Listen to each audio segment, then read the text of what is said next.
Ons op staf, julle ek is regtig opgewonde. Hierdie is 'n baie mooi stukkie en dit is ook redelik belangrik. Toe Jade vir my hierdie gee, toe sê hy vir my, ek hoop jy weet, jou eerste Bybelstudie is die belangrikste deel in Hebreërs. En ek is so blikemmer.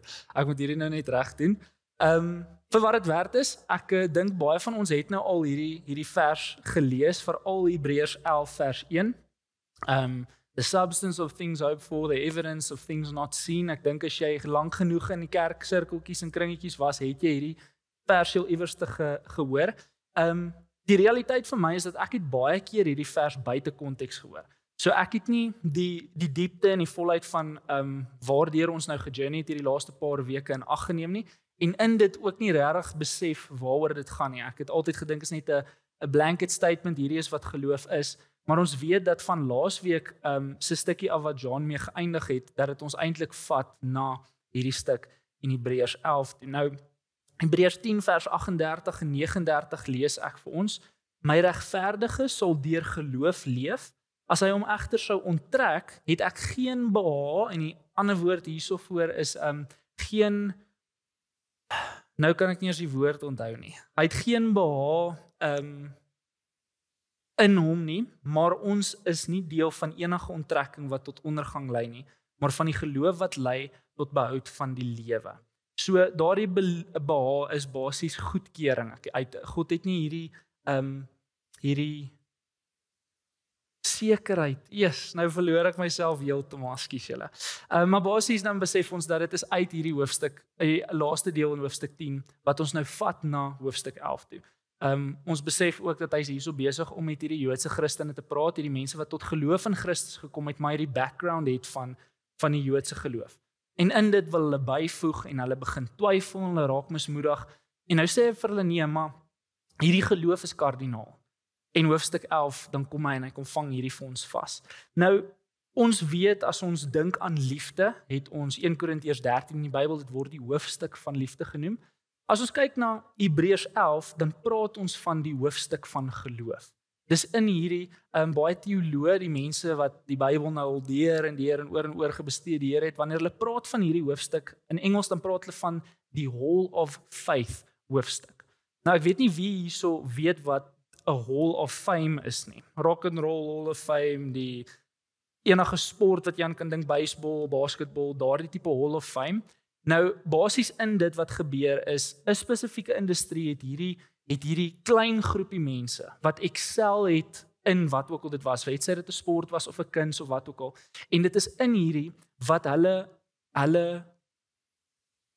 goed wat hulle bereik het, vasgevang word, hulle prestasies half geëer word in dit. En nou wat hierdie skrywer kom doen vir ons in Hebreërs 11, is hy kom vang vir ons geloof in terme van hierdie vas. Ons gaan kyk na van die heroes van die Ou Testament, hierdie patriarchs wat ongelooflik in hulle geloof volhard het. En dan sien ons hoe hy hierdie stories, hierdie individue gaan aanhaal vir ons in die skrif.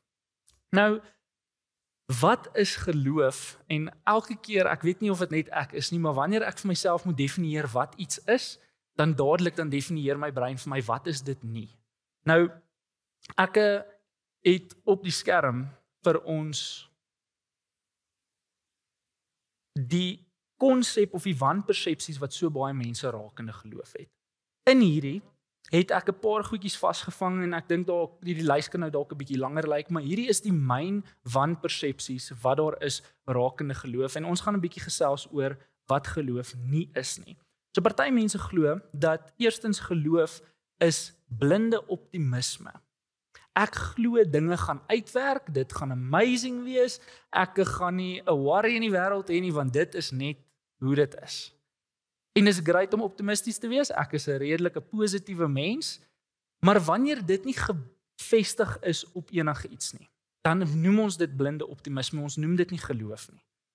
Die volgende een is positiewe belydenis. Whatever the mind can conceive and believe it can achieve. Ons het nou al daai stelling gehoor, maar basies hierdie positiewe belydenis is 'n geloof in geloof. As ek hard genoeg glo, as ek okay, en daar gebeur iets. Dis die konsep van geloof in geloof.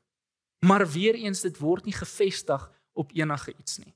Jy kan glo met alles binne in jou dat hierdie pointer gaan flout daarso waar hy is, en as ek regtig glo, dit gaan nie maak dat hy daar flout nie. En dis die konsep van geloof in geloof. Nou die derde punt is een wat ek dink baie van ons dalk skuldig is aan, is geloof gebaseer op gevoel. Solank as wat ek goed voel, solank as wat ek opgewonde is, dan kan ek glo, maar die ding is hierso, as jy soos ek is, jy dalk 'n bietjie meer aan die emosionele kant, en dan gaan jou geloof so maak. Okay, jy lyk asof jy gaan vol trailing doen. Jy sien hoop en dan sien jy nie hoop nie. Dan sien jy hoop, dan sien jy nie hoop nie. Jy word deur soos golwe deur die wind basies heen en weer gegooi. En dis in daai waar weer eens dis nie waarop geloof gebaseer kan word nie. En die laaste punt, en ek dink aan hierdie stelling om te glo in iets sonder bewyse. Dis iets wat ons deur ateëste baie van skuldig bevind word in hulle oë. Hulle sê vir ons nee, die ding van Christene is hulle glo, maar daar's niks evidence vir dit waarin hulle glo nie. En die realiteit is, dit kon nie verder van die waarheid wees van wat geloof is nie. Sien geloof, ek het 'n stelling hierso, faith is only as good as its object. Dit is in hierdie wat ons besef dat wanneer my geloof in hierdie dinge is, of dit nou optimisme is, of dit geloof in geloof is, al daai ander goeters, daar's nie fondasie nie, daar's nie diepte nie. En die oomblik wanneer dit is waar jou geloof gefestig is, dan wankel dit. Dan is dit nie solid nie. Nou, ek het so 'n bietjie van 'n praktiese illustrasie hierso. Ek hoop julle kan met my bear hierso vir 'n oomblik. Maar hierdie is 'n tennisbal, okay? Of 'n paddleballetjie altans. So hy is onderdanig aan die wette van die natuurlike wêreld waarin ons is. So as ek nou vir jou sê, ek gaan hom buite jou sig vat. Daarso gaan niemand hom kan sien nie. As ek hierdie balletjie laat gaan, as ek hom los, wat gaan met hom gebeur? Hoe weet julle dit? Presies dit. As ek daai balletjie laat val, hy's hierso, is die effek wat op hom uitgeoefen word is gravitasie. Swaartekrag het 'n uitwerking op hierdie balletjie. Nou of jy dit sien of nie, jy het geloof in die feit dat gravitasie daar is en dat hy uitwerking op hierdie balletjie gaan hê. Die realiteit is, jy kan vir my sê dat jy glo nie in gravitasie of swaartekrag nie, en die oomblik wanneer jy op 'n leer sit of op 'n leer staan, ek vra of jy my lightbulb te change en ek begin daai leer vir jou te skud, dan gaan jy baie vinnig begin glo in gravitasie, of ten minste begin jy glo in die feit dat jy kan vlieg of iets anders soos dit. Okay, daar moet iets in daardie sens moet geloof deel van die prentjie raak. 'n Ander voorbeeld is, as jy in die oggend in jou kar klim en jy besluit jy gaan op die pad kom en jy ry 100 km/h in Stateway af, doen jy dit nie op die konsep dat ek het geen manier om te stop nie, maar ek vertrou alles gaan uitwerk soos dit moet. Jy het geloof in die feit dat jou brieke werk. Jy verstaan dalk nie die meganisme nie, jy kan dalk nie sien hoe alles werk en alles soos dit nie, maar jy het geloof in die feit dat wanneer ek die tweede pedaal van regs af gaan trap, gaan hierdie voertuig tot stilstand kom. Ongeag die grootte van die voertuig, al daai dinge, jy het geloof in die feit dat die mens wat hierdie voertuig gemaak het, dit op so 'n manier gemaak het dat dit wel gaan uitwerk. So jou geloof, as dit net so goed is as dit waarop jou geloof gebaseer is, dan wil ek vir jou sê dat weer eens, as dit vasgevang is in optimisme of in gevoelens of al hierdie ander goeters, dan val dit. Maar ons geloof as Christene moet in God wees. So wanneer my geloof in God is, ware geloof is gefestig op die beloftes en die natuur van God. Dis wat ek omtrent God verstaan, rakende dit wat ons in sy woord sien. Dit is nie die uitgangspunt of die voorkeure van die mens nie. My geloof word nie op daai goed gebaseer nie. Dit word gebaseer op dit wat ek omtrent God glo en verstaan. 'n Vertroue dat God is wie hy sê hy is, en hy sê vir ons wie hy is in sy woord. Nou, finally, kom ons oor Hebreërs 11 vers 1 toe. Nou ek het vir ons 'n paar woordjies gehighlight en ek gaan in dit net 'n kort beskrywing gee. Maar laat ek net gou eers vir ons daar deurlees. Geloof egter is sekerheid van die dinge wat gehoop word, 'n bewys van die dinge wat nie gesien word nie. En hierdie is vir my ongelooflike mooi, twee parallelle stellings wat vir ons dieselfde beteken, maar dit bou op mekaar. So, ons sien die eerste woord daarso geloof. Die Griekse woord hiervoor is pistis en dit beteken vir ons conviction, belief, trust, daar's hierdie vertroue. En daai is belangrik. Ek wil hê julle moet daai onthou want ons gaan gaan ons weer terugkom na daai woord vertroue toe. Die volgende woordjie is sekerheid. Nou, die skrywer hierso wanneer hy hierdie skryf, besef hy dat die beskrywing van hierdie woord is fondasie. Dis natuur, dit is hierdie solid firm foundation waarop iets gebou en gebaseer word. En dan die laaste ene, 'n bewys. En dit is hoekom ek sê dat daai wanpersepsie dat geloof is wanneer ons glo in iets sonder bewyse, dis nie die realiteit nie. Dit is gebaseer op bewyse en goeders wat ons in die woord omtrent God se natuur verstaan. Nou, daar is 'n baie slim ouetjie. Hy het 'n volle commentary van die Bybel gedoen, is een van die meer moderne commentary writers. Sy naam is David Guzik. En hy sê, daarom is dit 'n oortuiging wat verder gaan as rede. Dit waarvan ons kan sin maak, maar nie in teenstand is met rede nie. Met ander woorde, dit is buiten dit wat ek kan verstaan, buiten dit wat ek kan vasvang, maar terselfdertyd gaan dit nie in teenstand met rede of logika nie. So, ek dink dis belangrik om dit dan te besef. So, vers 2 vat ons nou na die volheid van hierdie hoofstuk. Hierdie is basies 'n opsomming van waaroor hierdie hoofstuk gaan. Juis op grond van hierdie geloof word daar so positief oor die mense van vroeër getuig. Ek lees hierso in die 2020 vertaling, daai is eintlik die nuwe lewende vertaling, so verskoon my daarso, maar dit is immers vanweë hulle geloof dat daar met lof aangaande die mense van ouds getuig is. So wat hy vir ons hierso sê, is dat hierdie patriarchs, hierdie heroes van die Ou Testament, die mense wat hierdie Joodse Christene mee groot geword het, hulle die Torah geken, hulle die stories gelees van die Ou Testament, hulle besef dat hierdie mense het iets besonders bewerkstellig. God het deur hulle gewerk en dit was in hulle geloof dat ten spyte van omstandighede het goeders op 'n sekere manier vir hulle uitgewerk.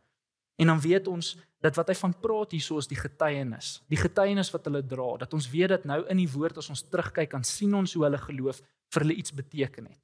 En dan sê hy vir hulle dit is daarin wat daai getuienis vas lê en dan verder gaan hy nou vir ons hierdie afbreek. Ek gaan praat oor die Abraham en die Enoch en hierdie ouens wat ons dan verder in hierdie hoofstuk afsien.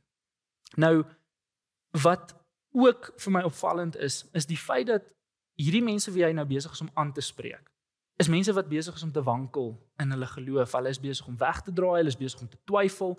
En wat hy vir hulle sê is dat julle moet verstaan dat hierdie geloof wat julle nou moet nodig hê, is juis dit wat die mense na wie julle opgekyk het, beoefen het. So hy bemoedig hulle en in dit wil hy die mismoedigheid breek wat hulle beleef. Vers 3 is ook vir my nogals besonders en ek dink hierdie wat hy hierso sê, weer eens word gebaseer op die punt wat ek nou net gemaak het. Die feit dat hulle die Ou Testament gelees, hulle het die Torah gelees, hulle het dit geken, en in dit kom maak hy weer die volgende stelling. Deur geloof verstaan ons dat die wêreld, hierdie woord wêreld beteken die volle skepping, die heelal en alles wat daarmee gepaard gaan, deur die woord hierso beteken logos, dit is die skepende, kragtige woord van God wat skepping tot stand bring, van God geskep is, gevolglik het dit wat gesien word nie uit die sigbare ontstaan nie. En wat hy vir hulle hierso sê, is gents, as julle kan glo, in Genesis 1 vers 1, in die begin het God die hemel en die aarde geskep. As julle dit kan glo, dan behoort hierdie evangelie, die goeie nuus vir jou so moeilik te wees om te conceptualize. En dit moenie vir jou so moeilik wees om te verstaan nie, want julle glo juis in dit, dat alles wat ons sien, kom van 'n skepende God af. Al was niemand daar om die toetse te kon doen nie, al was niemand daar om actually te kon waarneem en te sê, o ja, hierso is die Here nou besig om lig en donker en alles te skep nie.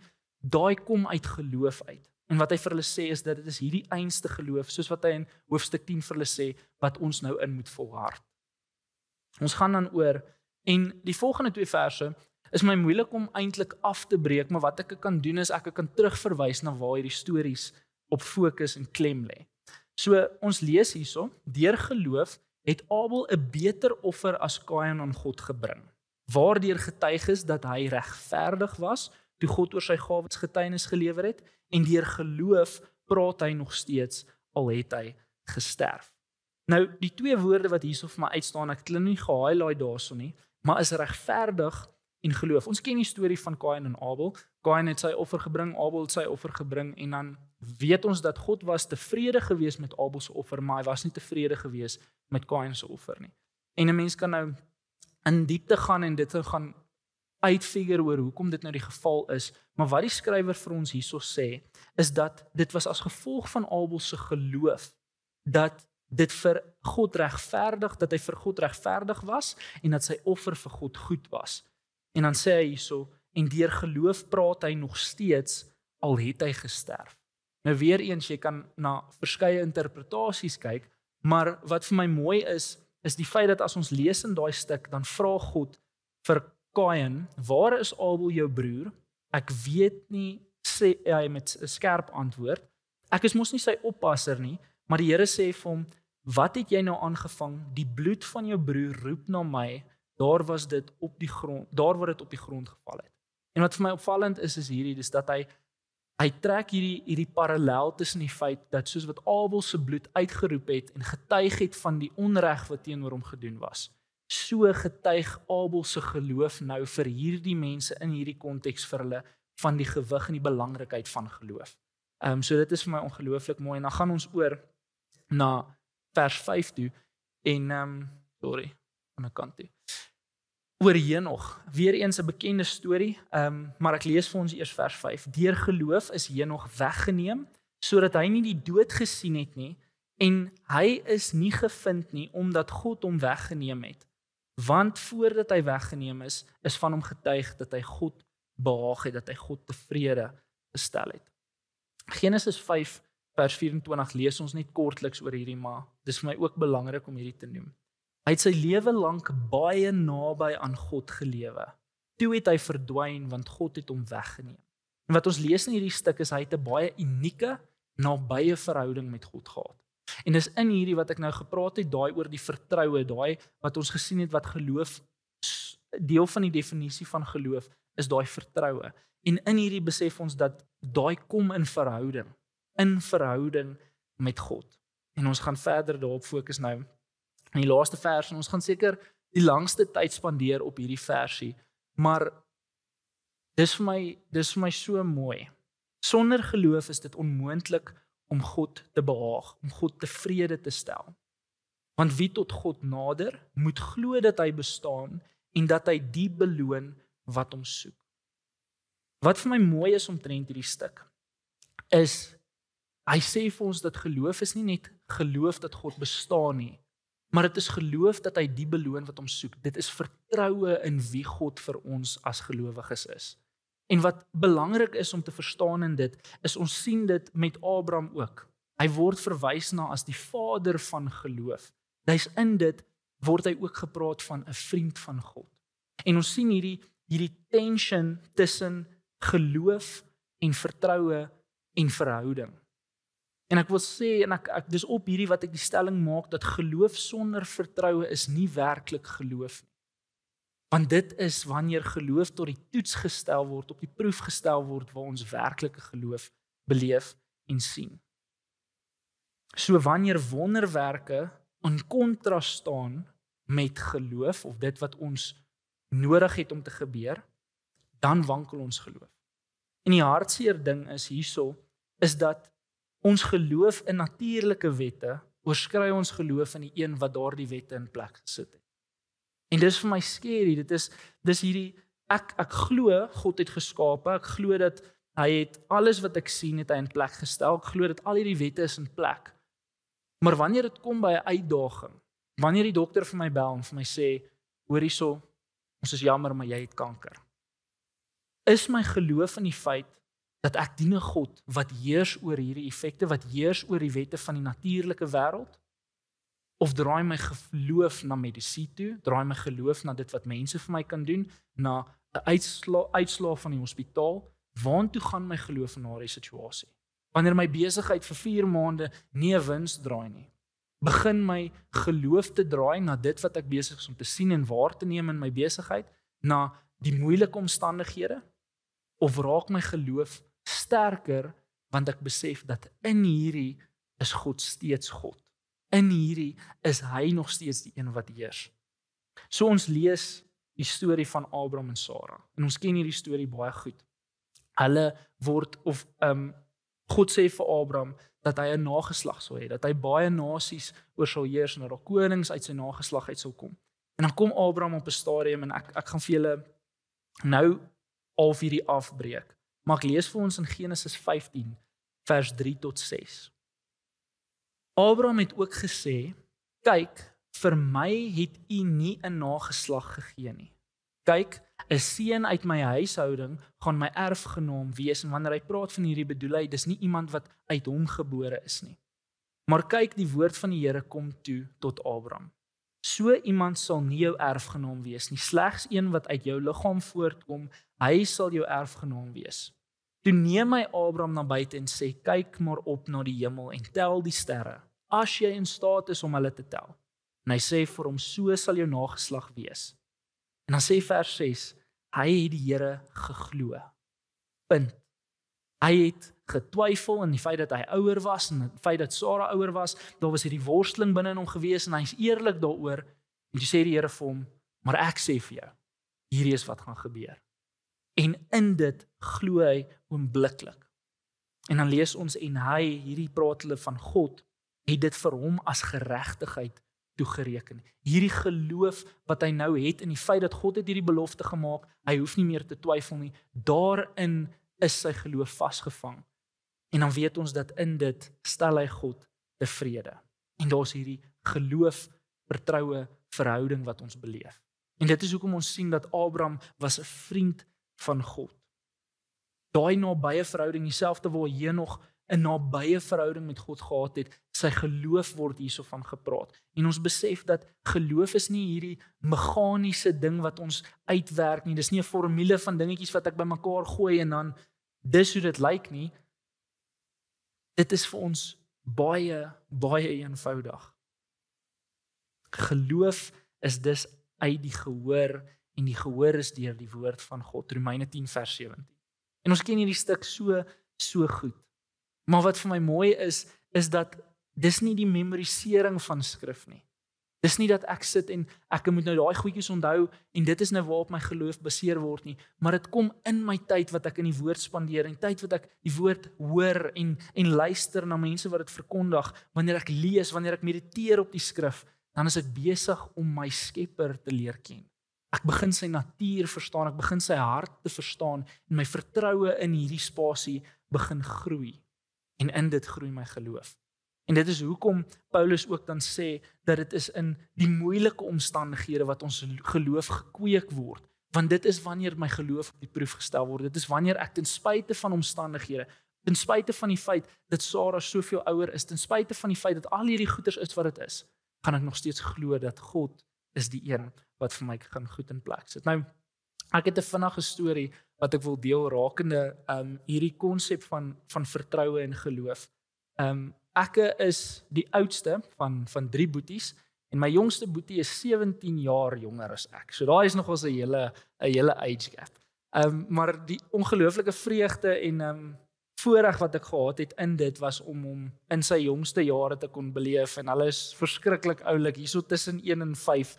Hulle raak vreeslike goed kwyt.